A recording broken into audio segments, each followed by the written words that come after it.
6:43, good morning to you. Let's have a look at some of the front pages, see what you're getting this morning down in your local newsagent. The Times has ex-Post Office boss Paula Venables returning her CBE following that scandal. Here's the Telegraph. They're reporting on the IT specialist behind the flawed Horizon software seeking immunity before testifying at the statutory public inquiry. Oh, a bit cheeky that. The Mail has calls for Paula Venables to return her £3 million bonuses and pension. The Eye also focusing on all of this. They say Fujitsu's potential £700 million government contracts are questionable. The Express has the Prime Minister facing a showdown with Tory rebels over Rwanda. What a surprise. And we're going through the headlines this morning with the former Conservative advisor Claire Pearsall and GBNEWS senior political commentator Nigel Nelson. Very warm welcome. Good to see you both. Of you. Claire, I know you wanted to start with the pictures of Jason Donovan on the papers. Well, clearly, it's the biggest story. It's the Speedos and the nail varnish. Nail varnish. But he was Rocky Horror, wasn't he? He was the star of Rocky Horror, so they're into all that. It's the thing now. Loads of young people, he's 54 or 56 or something, are wearing nail varnish. He's just down with the kids. It's the thing. It's a new trend. Nigel? Ever tried it, Nigel? No, I'm afraid not. No. So, onto the proper stuff. Lots of the papers this morning, Claire, looking at the architect of Horizon IT. Yes, yeah, the chap who came up with the software for Fujitsu, who claimed in all of the legal action prior to this drama coming out that it was perfectly safe and it was working, it wasn't a problem. And, of course, now it was found to have so many bugs in the system that they did know about it, it could be accessed remotely, but this chap wants immunity from prosecution if he's going to give evidence. Now, I think that that is a ridiculous demand to make. I think if you are an architect of a computer system, you will have knowledge of how it's put together, what bugs you will find, and there will always be bugs in computer systems. There isn't going to be one that comes out straight away that is perfect. But I think to start making these judgments, these demands now, I think shows the worry that these people have about what is going to be found out. And we need to have that laid out. I don't think you can get off and say, please don't prosecute me. I'll give as much evidence as you like. I think we've gone past this point. We really have. People's lives have been absolutely ruined. Well, some people have taken their own lives, haven't they? They have. You can't say, well, what I've done has screwed over more than 700 people, but you know. But don't, please don't prosecute me. But the weirdest thing here is actually he's refusing to give evidence in the public inquiry. And, I mean, it is possible a prosecution could result from the public inquiry, but the whole point of that is it's a fact-finder, and you'd have thought that at the very least he'd want to put his side of the case. Well, if there's a statutory inquiry, you can be compelled, forced to give evidence, and then it can lead to criminal prosecution. I'm not really sure how he's managed to get away with this. I think there's a lot of criticism regularly for the media, for the press. ITV have done a stunning job in bringing this to the public's attention, and the Telegraph have to be given credit because they went through the legal papers in all of this, found the name of Gareth Jenkins, who was much quoted by these lawyers to prosecute the 700 or so people, and went to his home, I think in Berkshire, yesterday, and asked him how on earth he's managed... And he refused to say anything. So there's been some fantastic journalism over the last couple of days, and I do think full credit should be given to the Telegraph for that. Yes, no, so do I. I mean, you know, it's important to actually track these people down. And the one thing I think is astonishing, I mean, at least Paula Venables has actually said something subsequently in giving back her CBE. But Gareth Jenkins refused to speak to them, so I was just not talking to you. Well, it's a kind of... At the end of that, when you get these sort of no comments or whatever, it's the next sort of question is, well, do you have anything to hide kind of thing? Yeah. OK, look, on that note, we're just going to leave you just for a second just to run through the headlines at 6:48. And 30 Tory rebel MPs are set to back amendments that toughen up the PM's flagship Rwanda policy, politicians claiming the stakes could not be higher.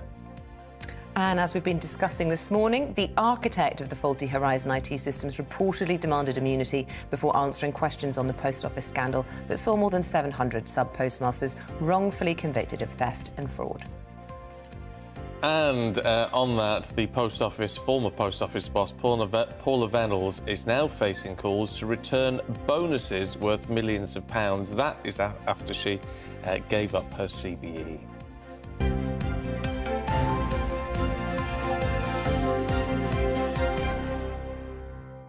Well, let's continue going through the papers and focus on what's our top story this morning, Nigel, and it's on the front of the Express as well. And this is what they're dubbing warning shot to the Prime Minister over the Rwanda bill. I mean, I suspect he knew it was coming anyway. Oh, yeah. But this group of 30 rebels have come up with some suggestions, amendments that they'd like to see. Demands, I think. Yeah. More the word. So just tell us exactly what they're proposing and the likelihood that Rishi Sunak will take any notice. Yeah, I mean, Rishi Sunak is really between a rock and a hard place on this one. That it only takes a little over 30 votes for this bill to be defeated.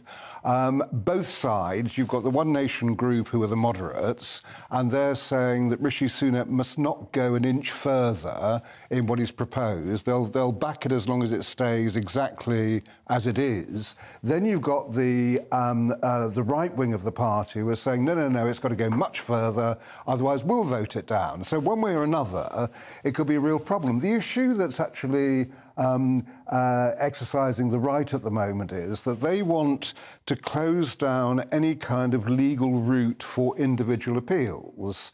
There's also the added thing is there's this notorious Rule 39, which is the European Court of Human Rights action that they can take at the last minute to ground flights, which is what happened in 2022 when our first flight wasn't able to get off the ground.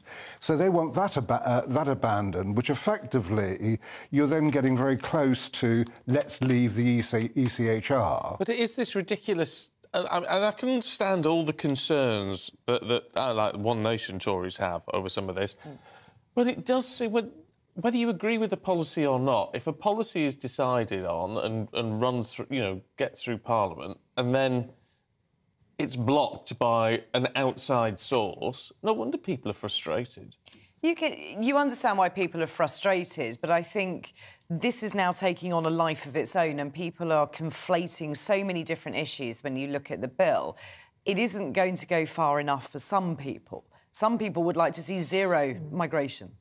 That's their starting point. So I think that you're always going to be on a loser with any kind of policy that you put forward.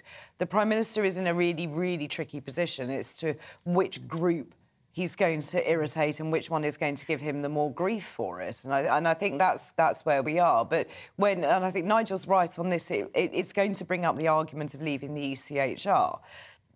Now, with Rule 39, what you can actually do, rather than leaving the ECHR, is that you can amend certain parts of it. Now, you need agreement with other member states, but given that this is such a big issue in a lot of other states within the EU, I think there would be a lot of agreement to amend it. So you can have not just an unnamed individual judge, but you can have a named panel that looks at the cases. So you're not relying upon one person, but this is a considered panel, and then it goes back to ministers. There are lots of things. It reminds me that, was it Brandon Lewis who said that they wanted to break international law in a limited and specific way? Yes. I mean, would that be what this is effectively? And does it undermine then the government's? Well, not only I think it has implications in Northern Ireland, doesn't it? If you are doing that, but also does it undermine our position on the international stage? It does, we had hugely. Lord Cameron yesterday saying, I think there are questions now for Israel to answer about whether they've breached international law. How can he say that? It's a bit of a difference, though, isn't it? I mean, well, not really. The whole thing is that we lecture the rest of the world about international law. If we do that and to have any credibility, we've got to maintain international law ourselves. We've got to go along with it. And Parliament can decide various things, but we have an independent judiciary who decide whether it's legal or not. And what Rishi Sunak has said, effectively, is that we'll decide what is right and wrong in Parliament, and judges can have no part of that. What about the will of the people? Well, the law is not about the will of the people. OK, the will of the people, yes, it is really important, and people voted for Brexit for varying different reasons, and one of those was to control our borders, and they're seeing that not happen. But the will of the people to break international law when there are no consequences to the will of the people. I think you have to be really, really careful. You have to... There are lots of things that you would wish to do, that Isabel would wish to do, that I would wish to do, that are going to be very, very different. It doesn't mean that they're within the law, and it doesn't mean that you can do them without consequences. And that's the important part. I love your thoughts on that. Just to finish off with, because we did tease it, just briefly, Nigel, let's look at these Shopocalypse robo-security in Morrison's. These are weird. It's an HD camera, and they stick them around, especially around the alcohol section, which thieves sort of tend to target. What then happens is that if you try and pinch something, there's a 120 decibel siren that goes off, which I wouldn't have thought was terribly welcoming for a store. I mean, what's wrong with sort of human security guards there? Well, come on, though. These clearly have got 360 degree. We're moaning about how much shoplifting is going on. This will stop it. But with a kind of a siren going off like that, we'd all be diving for sort of bomb shelters and stuff. Give over. You can't. I think that's a good idea. If it stops it, why not? But what if it's faulty? I've had so many situations where the bells have gone off as I'm leaving the supermarket. And I'm like, I've paid for everything. I've got my receipt, and I'm so embarrassed. Imagine if you had all the decibels. Oh, I'd never step foot in there again. Exactly. And I always think if it's one of those mornings where you've got little Mrs. Miggins out going to get her bread and milk and dog food, and she's going past that, it could cause a heart attack. Oh, God. You can never trust these things to actually work when they're supposed to. I think you lot are cynical, and it's a sensible idea. Claire, Nigel, thank you very much indeed. Go outside. We shall monitor you until your next appearance in an hour. We've been talking about dog names all morning.